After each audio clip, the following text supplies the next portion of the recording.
Message from outer space to the viewers of this video. Please enjoy our coverage of the 2022 Exeter UFO Festival. The views expressed in this program are those of the speakers. They do not reflect the views of Exeter TV, the Town of Exeter, or the Select Board. To learn more about the festival, visit exeterufofestival.org. Start video countdown. 5, 4, 3, 2, 1. Blast off. My friend Mack Maloney is the host of Mack Maloney's Military X-Files radio show and Paracast. He's author of more than 40 books, including UFOs in Wartime, Beyond Area 51, and Mack Maloney's Haunted Universe. Commander Cobra is a former Air Force and Coast Guard pilot. He flew special operations missions during the Iraq War and appeared in the blockbuster movie Bad Boys 2. Raven is co-producer of the show and reports on all spiritual and mystical matters. She has her own detective agency from the age of 9 and now lives in a very haunted house in upstate New York. Willie Clubb is the show's security chief and government reporter. A veteran of the IRS, he screens all the show's fan mail and gifts, submerging them in water for 30 days or more if necessary. Although Mack Maloney's Military X-Files show is heard in 52 countries around the world, it is recorded right here in Exeter at WXEX 1540 AM, the Seacoast Oldie Station. The group's topic this afternoon is what the U.S. military doesn't want you to know about UFOs. Immediately following the presentation, they'll just start taking questions. Come on up to the mic. Mack and Company, take it away. Thank you, Peter.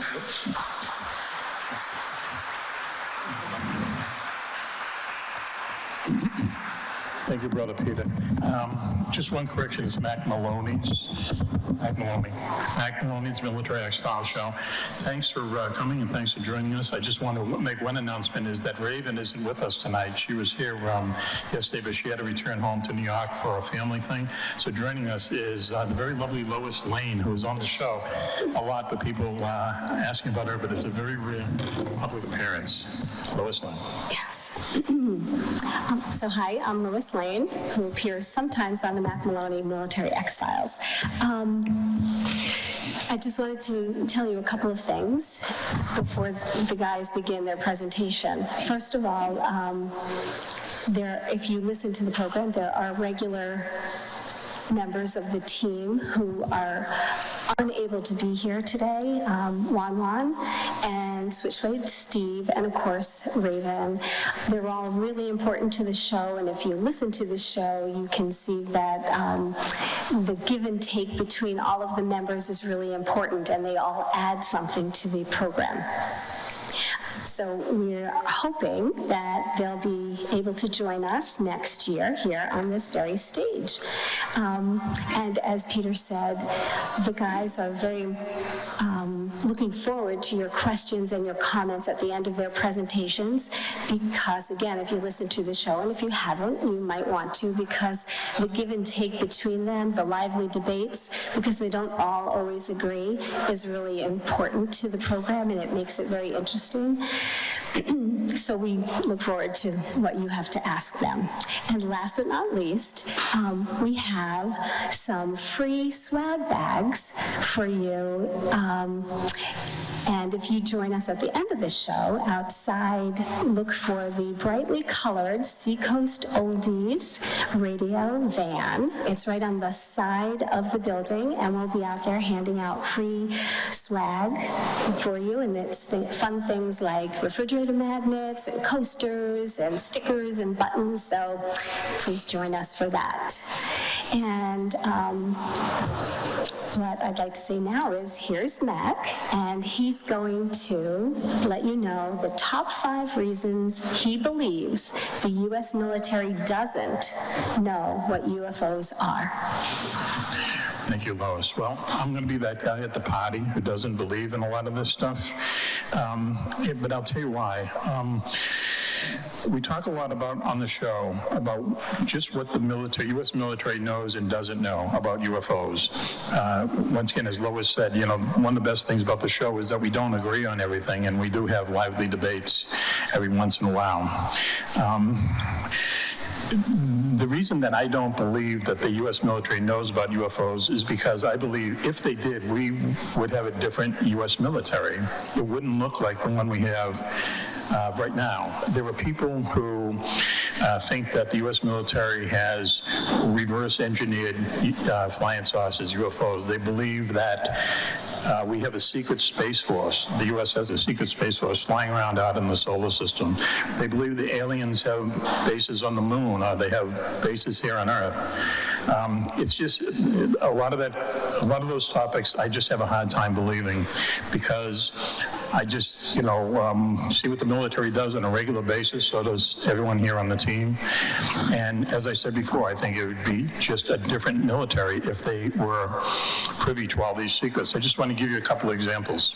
Like back in the late 1990s, NATO went to war against Yugoslavia, and that included the U.S. And the U.S. Air Force would send bombing missions from Whiteman Air Force Base in Missouri nonstop to Yugoslavia to drop 12 2,000-pound bombs, turn around and fly back without stopping, nonstop.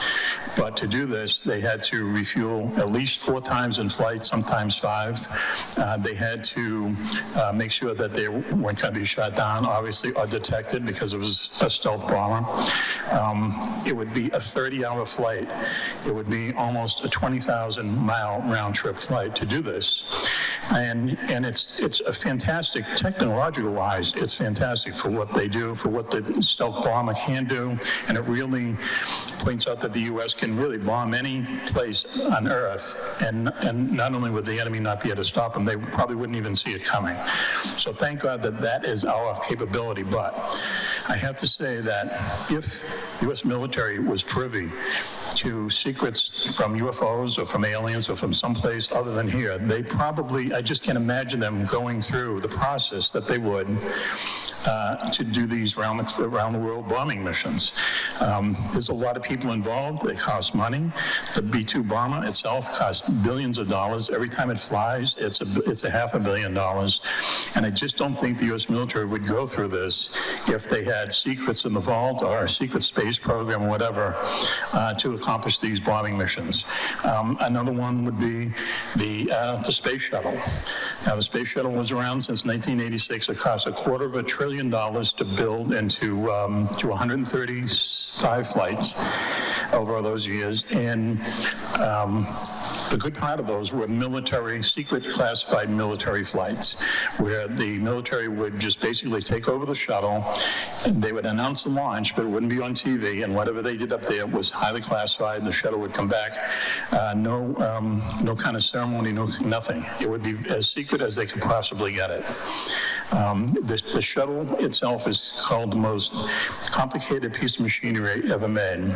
And as I said, in all those 135 flights, the U.S. military was involved in a lot of them. Again, I can't believe that the military would go through that money and the expense, and the fact that there were 2 of the flights weren't successful, and a total of 14 astronauts were killed during the shuttle program.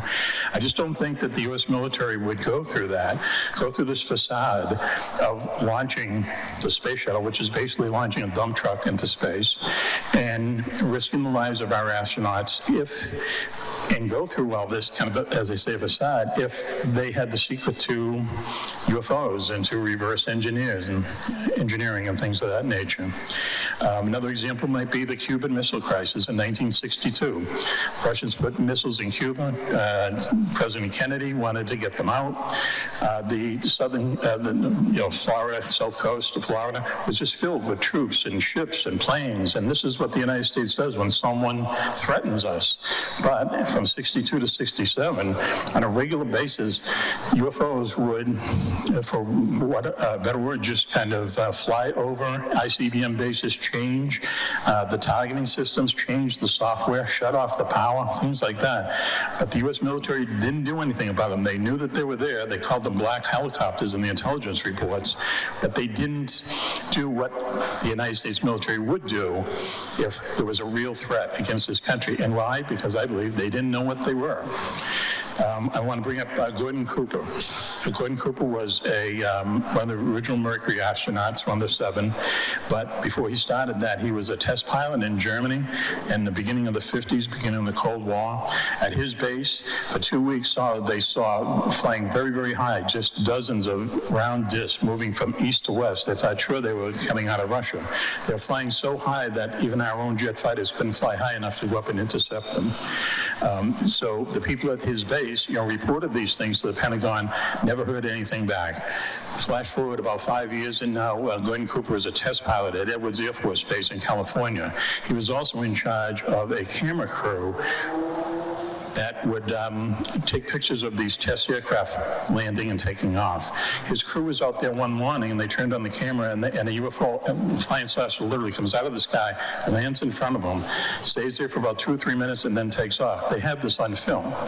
They bring it back to Gordon Cooper. He looks at the negative. He sees what's happening, and when something like that happens at a military base, there's a special phone number that you call in the Pentagon, and what they told Gordon Cooper was basically commandeer the general's plane, the guy who runs the base, put the film on it, have it flown to Washington immediately, and he was expecting them to summon him to Washington, within a day's time to testify or to debrief about what happened there. But they never did. He never heard another thing.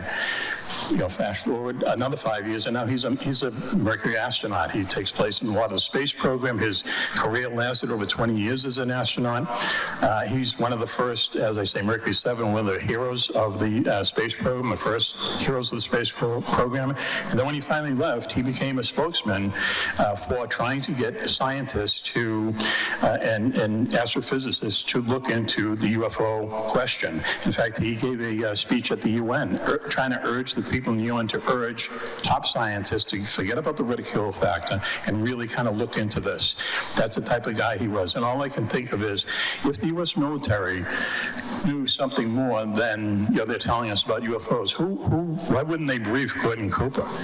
He's an American hero. Of all the people you'd want to know about this, it'll be someone like him. And they didn't. Why? Because I don't think they had anything really to tell him.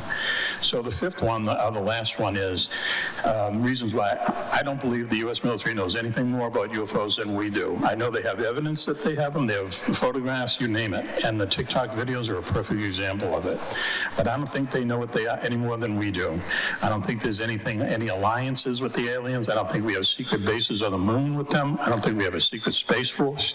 Because if we did, we'd be living in a different world. And the U.S. military certainly would be different. And so number one is this new commission that they've put together, where they have to, they actually were given money by Congress, and the club's going to talk about this a little bit, but they were given money by Congress. They have to go and they have to testify before Congress on a regular basis on how we are spending this money. Now, if the U.S. military was holding secrets about what UFOs were, that is going to put them in a position of going up and basically committing perjury to Congress every 3 months or so. I just don't think they would put themselves in a position to do that. So that's my 5 reasons why I don't think the U.S. military knows any more about UFOs than we do. I think someday we're going to find out. I think we'll all find out together. But I think that they're as in the dark as we all are. And I'm just going to throw out the club because Club is our government reporter, and he's also been keeping tabs on this new program that they had that started in November of 2021. So it's almost a year now. What have they done in this year? Good afternoon. See if I can hear me. I think Good afternoon. First of all, I'd like to let you know that Mack and I violently disagree on this whole subject of the military. Well, maybe not violently, but we get at each other. First of all, I want to update us, and the acronym UFO is no longer where we are. The Defense Department now has changed that to UAP, Unidentified Aerial Phenomena. And that change came about in November when the new group was put together by the DOD, the group that Mack just mentioned. So that first of all, we'll no longer refer to them as unidentified flying objects. They're now unidentified aerial phenomena. And just to give you a little bit of my background on this subject, I've been researching the UFOs, particularly from the military side of things, for about 50 years. I know I don't look that old, but I was born the same year as Roswell, and maybe that has something to do with my strong interest in all this. But anyways, when I look back at a lot of my research, the U.S. military knows more about what's going on out there as far as aliens or they, whatever we want to call them. And, you know, I have my list here. At my age, I have to write things down. But most of the connections with, or the contacts with the UFO world, as we used to call it, with they or the aliens, started pretty much with Roswell. That was the U.S. military involvement. Area 52, U.S. military. Windlesham in England, in the forest, they had that issue. Also, of course, Project Blue Book, which is the Air Force. And the Air Force sightings that really have started getting Congress now interested in it. So, number one is the Air Force has been the primary contact, the U.S. Air Force, the U.S. military has been the primary contact in this area pretty much since the beginning of time on this. And the important thing to understand is that when we talk about the U.S. military, it isn't just DOD, the Department of Defense. The U.S. military is much bigger than that. It goes back to, you might recall or remember that President Eisenhower, when he was leaving office, he warned us about the defense contractors. In that industry is a big part of the whole U.S. military now, and obviously they have a lot to gain on that, because as we explore space, you know, that's the defense contractors are directly involved. So when we talk about the U.S. military and their involvement, it really is a much bigger area. And from what I see, not even the president has access to a lot of this information. A lot of this is kept very quiet and, you know, to very few individuals. So the first thing is, when we talk about the military, it's very important to understand that it's more than just the Department of Defense. And with a lot of these contacts that they've had over the years, there have been things that we've heard about. I mean, Area 51 in particular. You know, if you believe in what was going on there, and which is probably still going on out in that area, that, you know, there are, we did have access to some type of alien equipment, whether they're saucers or, you know, some type of bodies or whatever it is. But so the military, you know, has been involved in that. They have a lot of knowledge there. In the old days, I think people said that the reason that no one's admitting to this is because that we as humans would panic, you know, and the world would end and people would stop believing in religion and all that. And I think as we move on now, this society has changed, as you know, significantly over the past 50, 75 years. That people now, we've been, you know, we've seen so many things in our lives that I don't think the shock of finding out that there is something out there other than us will have the same impact on the world. And obviously, we always said, who are we to believe we're the only ones, beings out there, particularly now as we look at the Webb telescope, and it's showing us a lot of areas a lot further than we ever thought existed. So anyways, from all of the contacts that the militaries have, I believe that they do know a lot more than Mack feels they do. I think the fact that they're putting some money up front again, and they're bringing Congress in on it, is telling us that they think it's time that we've got to get a little bit more exposure to the public. This new committee, this new group that came out in November, which I will call the Airborne Object Identification Management Synchronization Group. There is an acronym for it, I'm not going to say it, but the fact that they've come out with that group now, and there have been some very important members of Congress who served on that committee who would never have done that in the past. As you know,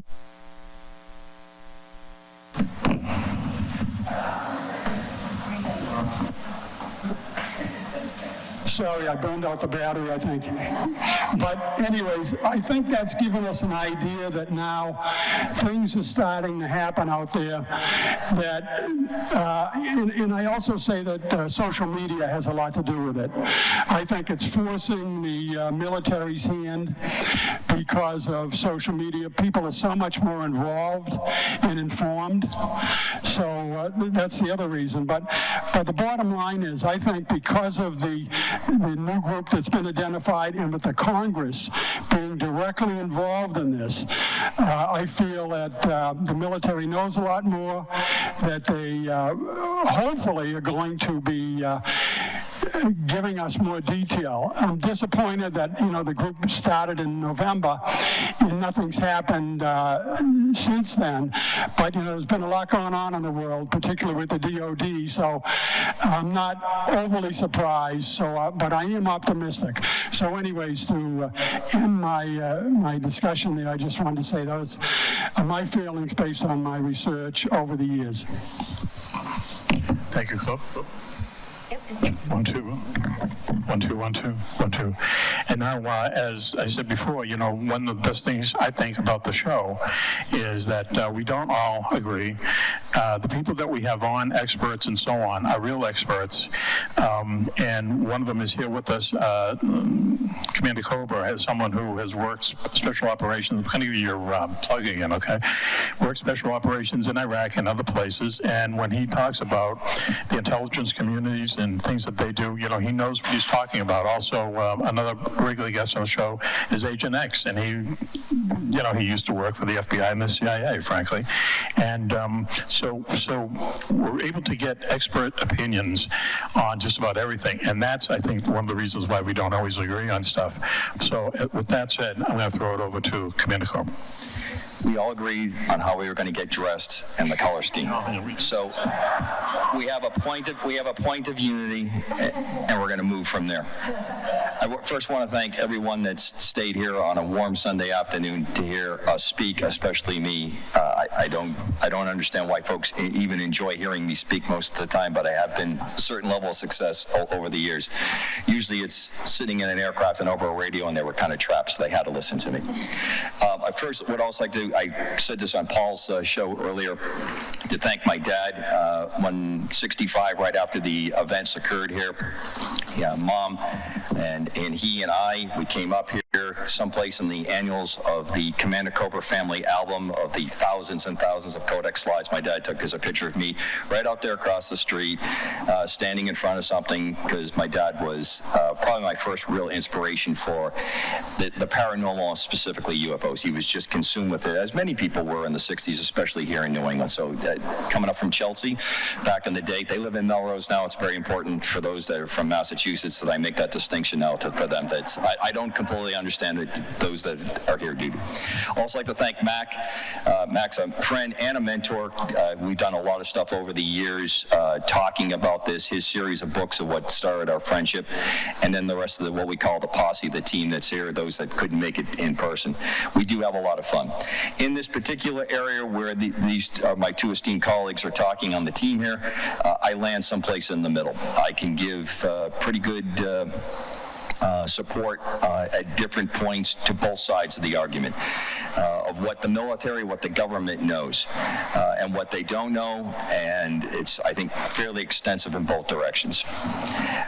I'm going to throw a couple terms out. Mack asked me to kind of center my presentation on a recent series of events, and I'm going to tie that back into how I see it affects or how the government will present, I won't say manipulate yet, but it presents information and why they do what they do.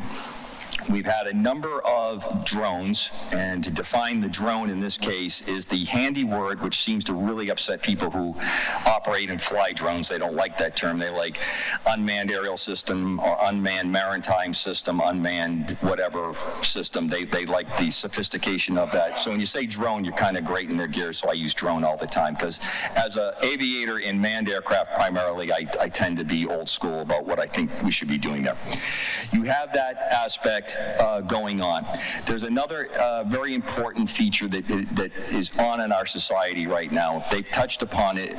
It goes under the term of crowdsourcing and open intelligence gathering. And what crowdsourcing allows is you can take a room full of people like ourselves, no security clearances, you put them on the internet, and you tell them to track activity on the internet for nothing else, much like what the large major tech companies do when you do your internet searches on an engine. They want to know what you're looking at because they want it for advertising or sales and to generate interest and see where to put advertisements or what to send to you. Well, the government does that. All governments do that because they want to know what the public is talking about. And a lot of the things that go on as activity that go out onto the internet are being tracked, being observed, being watched. Doesn't necessarily mean to be nefarious, but it is activity that is being tracked because they want to see what the public, how the public's reacting to things. So we have that activity going on. That's not too uncommon. We have deception and disinformation, and you heard the club talk about being old. I'm not 1947, but as you can do the mental math from 65 when I was up here in knickers, I still have to keep notes as well. You have cover up and cover, and then you have a distraction. Disinformation or deception is a big part of what the military does. And we do it for a variety of reasons. I say that in the royal we as a longtime member of the military, because what you want to be able to do is you want the enemy not to know what you're up to, or what has worked or what hasn't worked.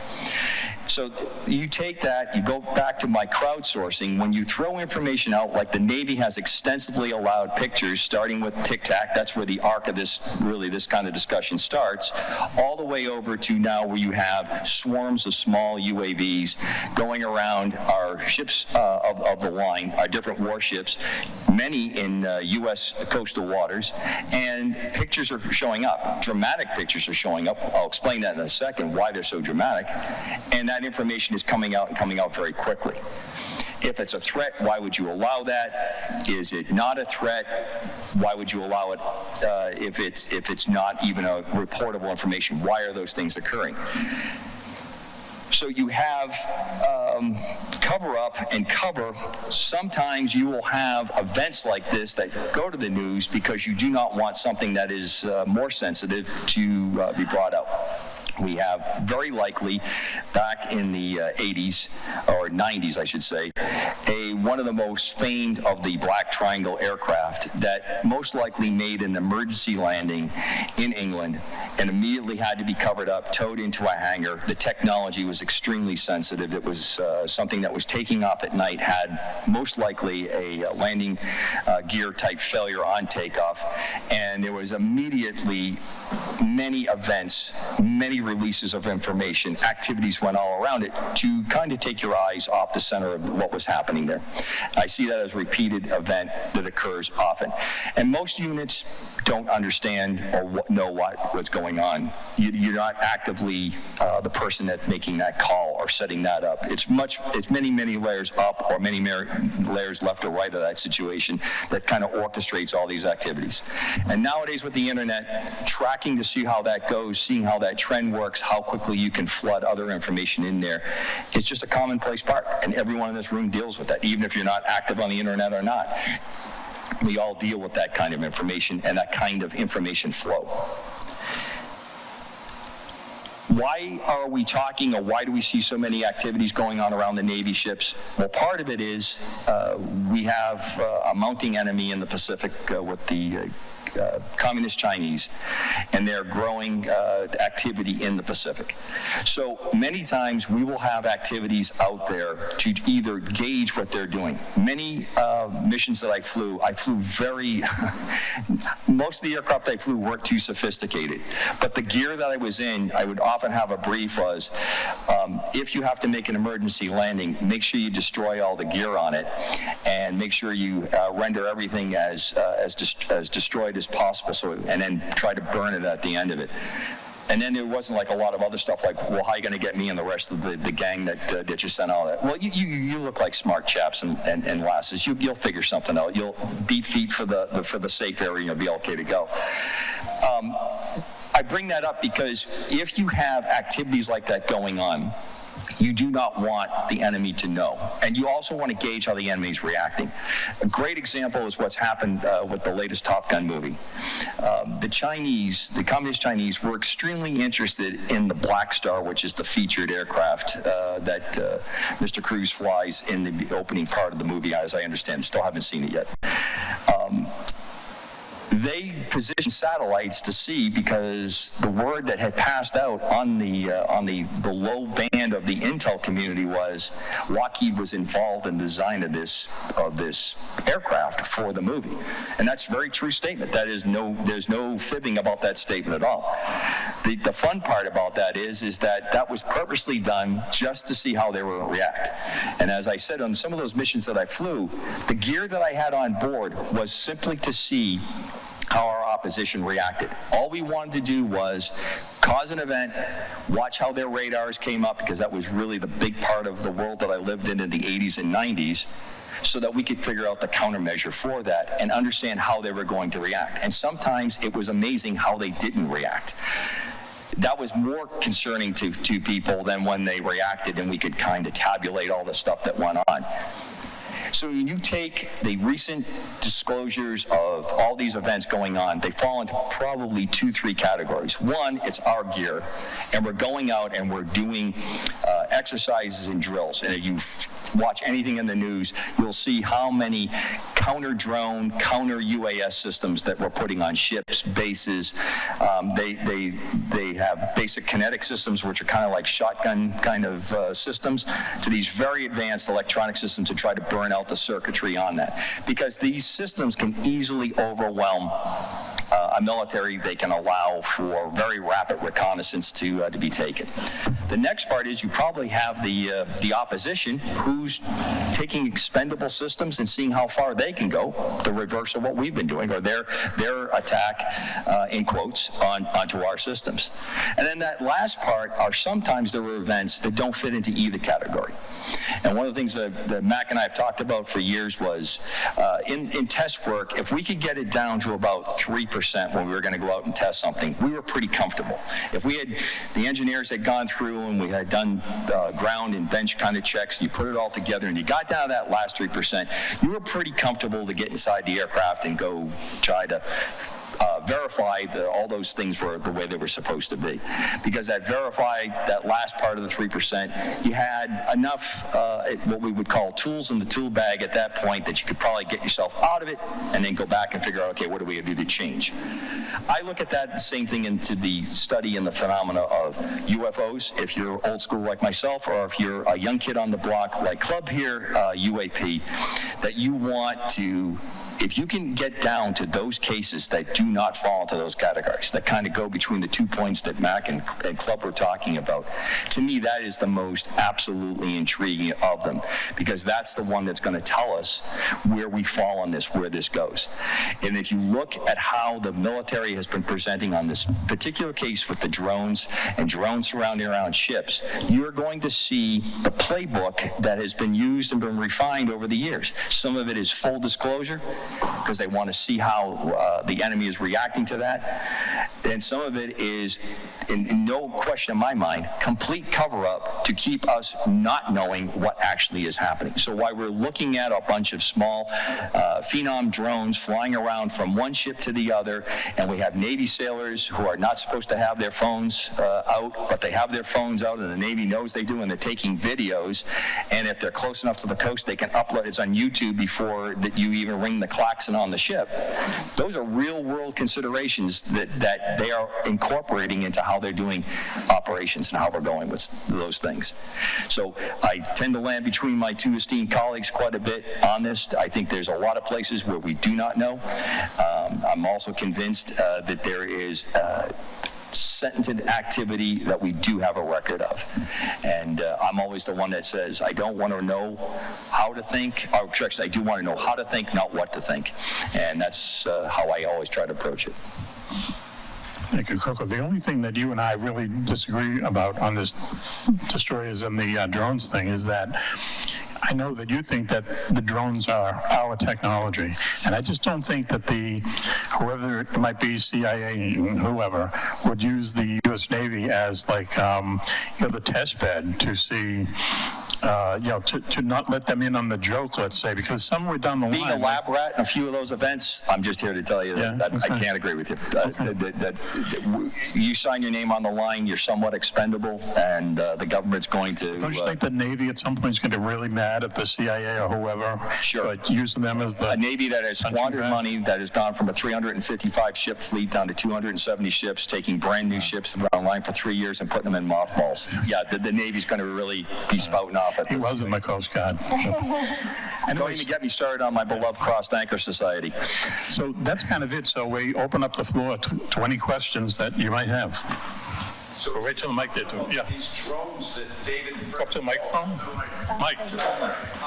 Are you referring to like David Fravor who saw the Tic Tac? Yeah, that's a drone? I don't think it's a drone. Mack thinks it's a drone. I'm not talking about that, no. But I started out, I did talk about that. That was the disclosure that came out 2 years later. As of late, in the last 18 months, 24 months, number of ships in the Pacific as well as the Atlantic have been surrounded by these arrays of very small, they look like the X-Wing or Phenom type drones that you can get offline or at Best Buy type, is Best Buy even still, I guess they are.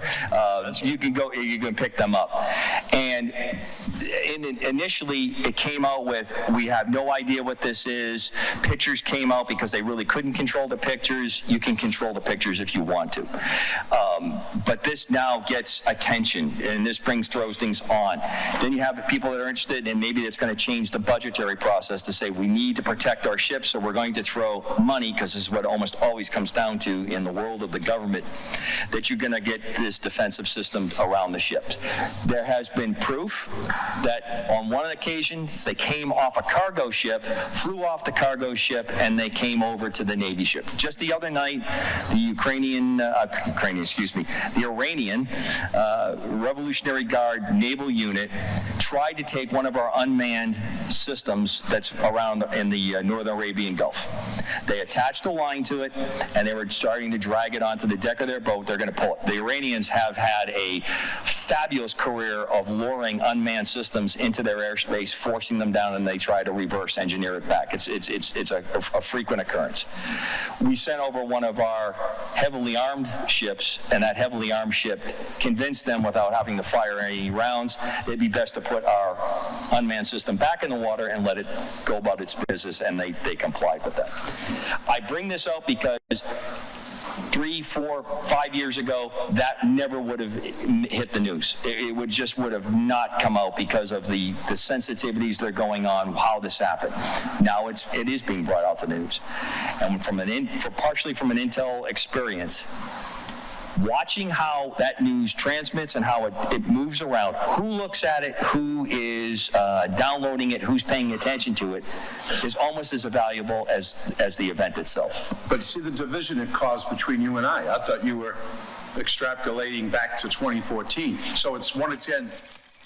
It's more distraction, Correct. shine the key, to get me, like right here, the incident at Exeter gets twisted in with the Barney and Betty Hill thing. Absolutely. I think those are the same thing. Right. They do. There's two different things. So the drones we're talking about is different than the Tic Tac videos. The Tic Tac videos is what really led, I believe, to the government finally saying, let's come out in the open and start this committee and so on. I think that was the thing that pushed them over the edge. But what's going on out in California off of Santa Catalina, mostly, Correct. With these drones, is a completely different thing. I still don't think they know who it is or why they're doing it, but, good, sir? Good afternoon. I've been watching several documentaries about Bob Lazar. I don't know what to make of it. If you could maybe comment, and love to hear your opinions on that, on this person. Sure. Bob Lazar, real quick, is someone who came forward in the early 80s and said that he worked at a base that was kind of adjacent to Area 51 in Nevada called S2 or S4, was in a mountain where there was a lot of crashed UFOs and so on. This is the first time that Area 51 really came into the consciousness because of his reports, and he was on TV a number of times. He was just kind of a celebrity for a while. Now, people I've talked to who talked to him, who knew him, said anytime he gave an interview during this time, there was always two of these kind of shady lawyers with him telling him what to say and what not to say. And there's a lot of things that he did say where he said, like, the government erased his background, that he went to MIT and so on and so forth. A lot of that stuff just didn't turn out to be true. Now, the one explanation that I heard that kind of makes sense to me is that at the time, now the early 80s, when they were testing top secret aircraft at Area 51, because that's what they do there, Russian satellites would go over Area 51 on a regular basis, maybe 2 or 3 times a week. And what would happen is they would have this secret airplane out there, and then they knew the Russian satellite was coming over. They had to put it back in the hangar. They had to go out and wash the runway to get rid of the infrared heat and so on. They had to go through a lot of stuff just for this thing to pass over, and they got to schlep it all out again. So someone came up with the idea. Once again, the one explanation I heard was they said, why don't we try to get the Russians looking at something else? So they had Bob Lazar come out and just make these kind of fantastic claims that there's another place that's about 75 miles south west of Area 51 where they had all this crashed UFOs and so on and so forth. And once again, according to the story, it worked. The Russians all of a sudden start going over this mountain called Papoose Mountain, not seeing anything, but it gave the people at Area 51 the break that they needed not to have to bring this secret weapon back and forth. Now, so the idea possibly is that Bob Lazar, at the end of the day, was a disinformation agent. Sounds good. The only thing that I could say that might lead you to believe that that's true is that these days Bob Lazar runs a company that does work with the Pentagon, one of those approved companies in Chicago. So if he was this guy who was out there, on his own rogue,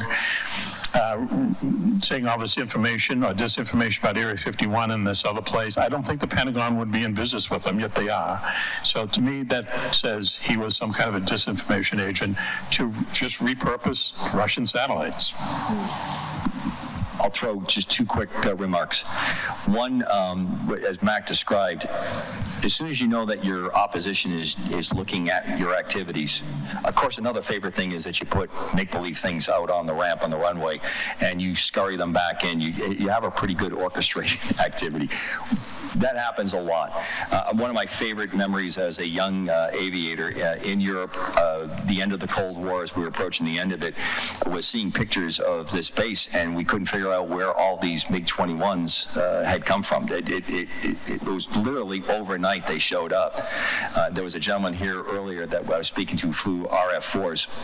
And that's the kind of mission that they would have flown right alongside the border trying to look at. So when they sent up one of the manned systems waiting for the satellites to come by, we noticed that 2 of the MiG-21s were bent like that. They were inflatable, and they had inflated them overnight and completely were spoofing on us like we do with them. So that's one thing. I got to be friendly with Bill, Mr. Lear, years back, sadly before he passed, and he really believed everything that Mr. Lazar said, and a number of people that were close to him had the same kind of analysis that Mack did, that things didn't add up with that, but he really thought that everything that Mr. Lazar had presented and the private meetings that they had, I think that there is a very credible case to say that Mr. Lazar was very useful in distracting a lot of attention, diverting a lot of attention, and bringing it over. But there's always part of me that thinks that there is a kernel of truth or experience, that he was around something that just doesn't square up, that it was just purely disinformation. Right. One other thing I want to mention is that you hear about Area 51 a lot. Area 51, in a way, is the most famous top secret base there is, right? The one that you really want to look at is called Tonopah Test Range, and that's up near Reno. Tonopah Test Range. Tonopah. And did I say that right? Yep, you said it right. And that's where, for instance, they tested the stealth fighter for 11 years. The stealth fighter flew at night up there, and no one ever said anything. They had different kind of IFF boxes in them, which would identify them as this other airplane. When they would fly over, as Coco said, when the Russians would fly over, they have these A-7 Corsair kind of Vietnam War era planes out on the runway. So Tonopah is much more highly classified. They do much more highly classified stuff there than at Area 51. There's a number of places in Nevada. They don't call them Area 52 or 53 or whatever, but out there, there's more than Area 51. Tonopah is one of those places. Would you agree there? Absolutely. The part that Mack was talking about, the A7s, I actually had a friend that was involved in that program. They would fly an A7 in front. They would have then the Nighthawk, the F-117 in the middle, because it wasn't being picked up on radar. And then they would have another A7 behind it so that they could figure out where they were while they were doing the test. And if anything went wrong, they would say, oh, no, it's just that black Vietnam-era airplane that's out flying. Those things don't exist. But they do, but they don't. And we use that extensively to try to keep our adversaries off base. Hi there. A little bit more on John Lear. Can you hear me okay? Thank you. I have a really good friend that lives out in Nevada and took in John Lear the last few months of his life. And she got a lot of his books, and she got very friendly with his daughter, Allie. And she just compiled a book for Allie from John Lear. And another book she's going to be writing about John Lear is On the Moon. He was very adamant that there were things going on the moon. And so she has some pretty credible evidence, like I said, his personal writings and so forth. I was just wondering if you had any thoughts on that. I'll say that John and I had some of the most fabulous arguments that you can ever have between two people. If you think Mack and I have anything goes on, and you have to understand, because of Mack, I started my own radio show for a number of years, and without a staff, much like we do, we take care of it ourselves. I just got a hold of John's information, and I had sent him a note, and by mail, because I couldn't figure out anything online, and he called me back. And it was pretty funny to pick up the phone, and I wasn't sure if it was going to be a plumber or a vet or it's John Lear. And I said, okay, is this really John Lear? I thought maybe someone was pulling my leg. Well, it was. We started talking. He explained. And John had some, first of all, as most of you may be aware, John Lear is probably the most extensive pilot this country has ever produced. He held every single single license that you could possibly hold in ratings of everything from helicopters, airplanes, balloons, the whole 9 yards. So he's a very accomplished pilot. But he would go down the line. He said, "We didn't go to the moon. We can't fly past the Van Allen radiation belts." And that just didn't click with me. I could not accept that with John. And he'd get aggravated because he felt that he had given me a very cogent argument on it, and I would just back up and say, almost like a kid, "Nah, I don't see what you're saying. That just doesn't add up," because I don't agree with it. I think the numbers of things that will come out from John's extensive library and contacts and people, but I also would say that a lot of people, I think, were very cruel to him over the years and would use him because of his name or his background to try to get him to put up a fuss or to talk about something. But Rendlesham was what converted him, as most people know. He had a friend that was stationed at Bentwaters. The base went on security. He started to look into it, and he was so convinced that his friend that was in the Air Force at the time stationed there and was explaining what was going on, that he absolutely, that was the event that turned him that something was not as it was supposed to be. Hello. I'd like to know what Lois Lane thinks about what the government knows about the UAPs. The UAPs. Well, Lois Lane doesn't study UFOs. She just, sorry. Well, I'm not really sure. I happen to think that the argument that Mack made about if we knew more, then the world would be a different place. That makes a lot of sense to me. And I really don't know what the committee is going to come out with, but it's encouraging that we're finally being more transparent about some of this, and it'll be, as the reports become more and more public, it'll be interesting to see what they have to know. But there's so many questions that I don't have a solid opinion on it. Plus, I'm not a UFO researcher or a UAP researcher. I support the team. Let's put it that way.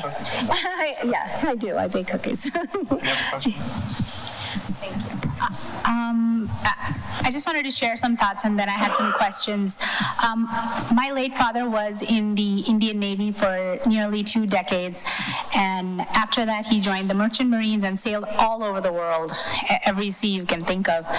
And in passing, he just mentioned once that he had seen, him and his ship crew had seen brilliant lights under their ship in the water, large areas of it, not like small patches, but huge areas of brilliantly lit ocean under their vessels. And these are VLCCs, like very large carriers for crude oil and petroleum and such. And so they didn't know what to make of it, but from his military background, I think he was conditioned to not talk about it or contemplate what it could be. If it could be something paranormal or out of this world, he was just conditioned not to question it and just bury it. That's just how the military is, right? Everyone just, it's better to keep your mouth shut a lot of times in the military. Yes, and I regret now that I didn't, question him further and ask him what he thought about it, but he was a man of few words, and I think that too was from his experience in the military, not to talk about these things. He just mentioned it once and that's it. So that's one thing I find, and I hope that changes in the military going forward all around the world, that there is a more open environment where officers feel safe to be able to report and talk about things.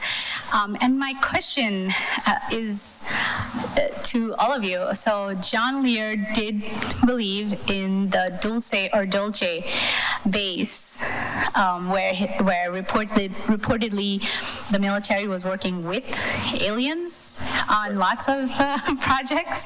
What are your thoughts on that? Because you said you don't believe in any bases. I don't believe any of that. I don't think there's been any contact between the U.S. military and aliens. I just don't believe any of that. I don't believe there's 50,000 aliens in Dulce Mountain or any of that.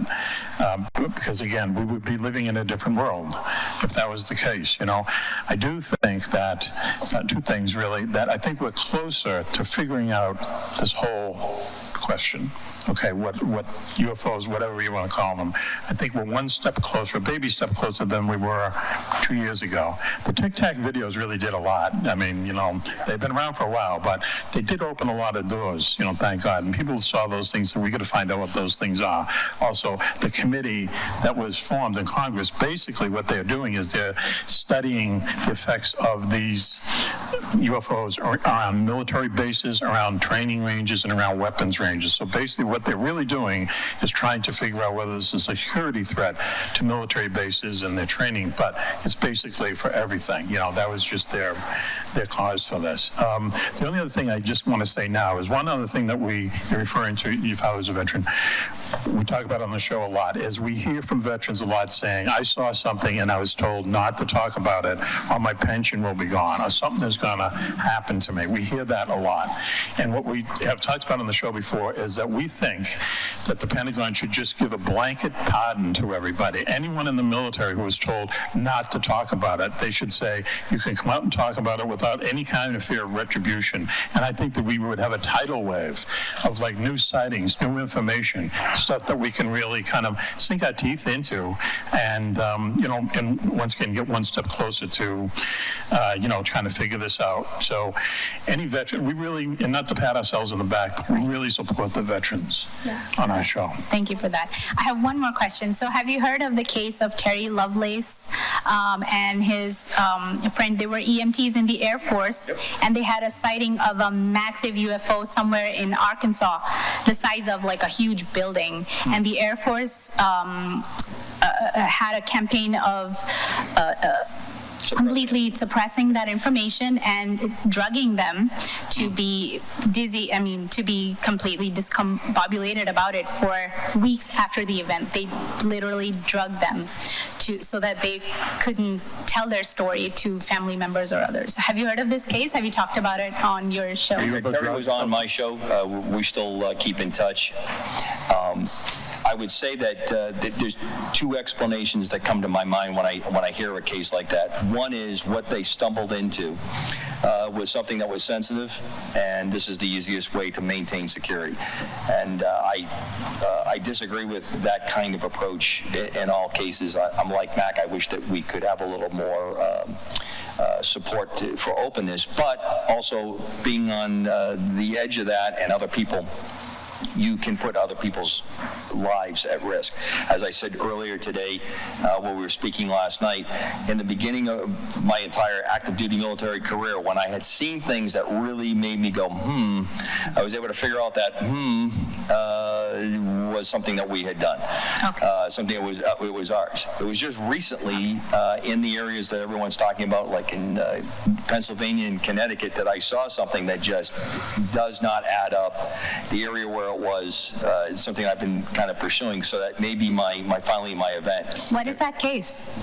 My case is nothing more than me being in a car. And if anybody should have had a ride on a UFO and had the chat, it's me. I've been in some of the most isolated parts of the globe by myself, waiting for something to click over. Antarctica, up in the high Arctic, all over the deserts in the Middle East. I guess I just don't have the right coding. Mack says I have a face for radio. Maybe I also, what's happening there. We all do that, Coco. So that could be part of what's happening there. In Terry's case, though, some of the things that he has reconstructed happen after, because he's one of those folks that's going to tell you, ET's not a good situation. He went through some really horrendous activities. And with some more analysis, he feels that this is something that traces back to his childhood. This is somebody that had happened happened in his childhood, and he's a very prevalent topic that there are certain people that have a genetic coding that's of interest, that it runs a family line, and it may be the case. Thank you. I think we have time for one more question. It's not necessarily a question as much as just to kind of tell you Right on the mic, Damon. my story about what happened when we were in the Azores lodges, and I was a flight engineer on P-3 Orions for over 20 years in the Navy. I've got over 10,000 flight hours. I held a top secret security clearance at one point when I was the senior instructor flight engineer for the EP-3 aircraft surveillance and reconnaissance fleet. So we were in the Azores on our way to Sigonella, Sicily to start a 6-month deployment. When we landed, we had a hydraulic leak in the tail section, so I stayed behind, and so did the hydraulicsman to fix it. Everybody else went up. It was late in the day, so by the time we got done, it was already dark. Chow hall was already closed, so the only place we had to go eat after we got cleaned up in the barracks was to go to the base club. We couldn't have anything to drink because we were flying within less than 12 hours the next day. So to get to the club, you have to walk over the hill by the air traffic control tower, and that's where we were. And then it was a beautiful summer night, no moon, Milky Way, you could see everything. It was just astonishing clarity. And back then I had 20/10 vision, which I say that for a reason. So we're walking along, and Tommy grabs my arm and says, "Woody, what is that?" And I stop, and I look out over the water. This is the opposite direction from land. We're out over the ocean where it's black and dark, and there's this reddish-orange light about 2 miles out at about 1,500 feet or 2,000 feet maybe, just sitting there. And I said, "I don't know." And about the time I said, "I don't know," this thing brightened up and went, before I could turn my head and look. Now, I'm about 800 to 1,000 feet above sea level on the top of that hill. It had already gone all the way to the edge of the horizon and stopped before I could do that. That's like 25 miles or more. Yeah, sure. And, of course, a lot of Navy language came out about that time, because that's no F in, airplane. And so... You can see me afterwards if you guys need any waste time. So then it brightened up again from where it was at and straight at us. And I'm thinking it went to the other horizon, so I do that. And Tommy shakes me on the shoulder, and he goes, "Look up." And I look up, and it's like a couple of, maybe, 500 feet off to one side, maybe 1,000 feet above our head. You could clearly see it. It's lenticular craft. There's reddish light, orangish, blackish light on it. Was just sliding all over it as it's sitting there. And then it jinked up on its side, brightened up again, and shot out into the Milky Way. And in less than 5 or 6 seconds, I couldn't see it anymore. I lost vision of it as it went into deep space. This was August of 1980. We didn't have cell phones. We didn't even have home computers yet. Okay? We went over to because the tower was right there, I'm like, they had to see this. There's no way they didn't see this. Bang on well, there's a cipher lock, right? You can't get in. So I'm hitting the buzzer trying to get, they won't come down. They know, but they're not going to, I could see them. I could see their silhouette from the top looking down at us. So I knew they were up there. So we went up to the club and started telling everybody, and then the next morning, we go to pre-flight, and there's this really nice, sweet twin-engine government airplane, Learjet or something, because I love airplanes, so I was like salivating over the airplane, right? And then we do our pre-flight, and then these guys show up in dark suits. They go up in the airplane, and they come back down out of the airplane. One of them's got Tommy Breland with him. There was 2 vans pulled up, right? So he goes with one van, and I'm under the airplane, fueling the airplane, getting ready to go, and they tell me to go get the other. I'm like, why? I've got a pre-flight. They said, direct order, get in the van. So we got pulled off to the side, and never, not in the same room. I never saw him again until I got back to the airplane. But we were flat out told, what you saw didn't happen. You don't talk about this for 30 years. Sign this paperwork. I don't know why 30 years is what they said, but it's been over 30 years now. And I'll catch up to you here. That was no airplane, and that wasn't from here. It was a UFO. Yeah. That's what you saw. Well, listen, thanks a lot. We really appreciate it. We're glad that it seems like this weekend was a real success, and I'm glad we're closing the show. I just want to remind people, about the slide. I will remind everybody that we'll be out on the right side of the building to hand out free swag bags to anybody who would like them. And as Coco said at the beginning, thank you so much for putting up with the heat and the late hour on a holiday weekend. We really appreciate that. And one last one. Mack Maloney's Military X-Files does Home for Our Troops, and I want to throw a quick plug in for that. Mack's done a tremendous job. I know few people who support veterans as much as Mack does, and that's a great outfit to look at if you have a couple extra dollars and you're looking to do something. This is a purpose-oriented group that takes care of our wounded warriors, gets them set up in purpose-built homes if they're injured, and get them on their feet. And Mack's had a number of other folks from the program on with us on the shows. They turn a lot of their money. They got one of the highest ratings for donations. This is a good group of folks to be involved with. Homes for Our Troops, as Coco said, they build homes for veterans who might have lost limbs in the Afghan war and the Iraqi war. And then they give them the mortgage. They give them the keys. They rip up the mortgage, give them the keys. They give them the home for free. They've already done more than 300 of these, and the average cost of these houses is about $480,000. We say it on the show all the time. 88 cents of the dollar goes right to our veterans. So that's Homes for Our Troops. Just Google them, see what they're about. They're right down in Natick. Homes for Our Troops. HomesForOurTroops.com. Yeah, you'll see them. And they're just a great charity. They're the charity of the show. So thanks very much. We really appreciate it. And we'll see you out at the truck for some free swag. See you next year.